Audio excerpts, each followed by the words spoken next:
Adam Cianciarulo will spotlight the bright side of his retirement decision because he's a smart guy who has always understands the greater good as a racer, athlete, and public figure. He understands being inspirational to the fans and not dragging the world into the dark places that lurk right around all corners of media these days. Kudos to him keeping a can-do spurt for never turning sour on dirt bikes through this whole frustrating process. Monsterenergy Kawasaki rider Adam Cianciarulo announced that he is retiring from professional racing.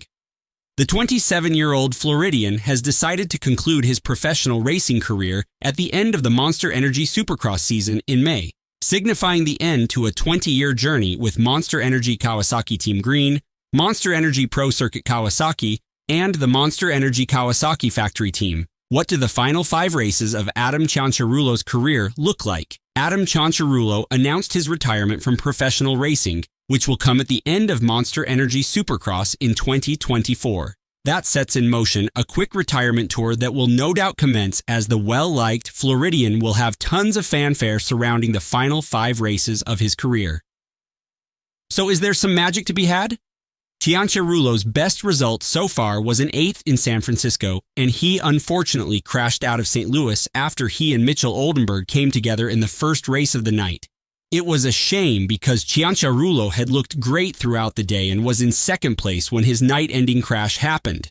Depending on his physical well-being, aside from the nerve issues in his hand, Cianciarulo still has the ability to run up front on any given night and really could have a big moment at some point in these closing races. A win is probably out of the question, but a 5th career 450 SX podium for Cianciarulo would be a massive send-off for him. More than likely, AC gives us one more flash of brilliance to get near the top 5, and the crowd will be going nuts for it. Here's what's even worse. Not only did the nerve issue rob Cianciarulo of his obvious potential for results, we'll get back to that in a moment, but it led to many more injuries.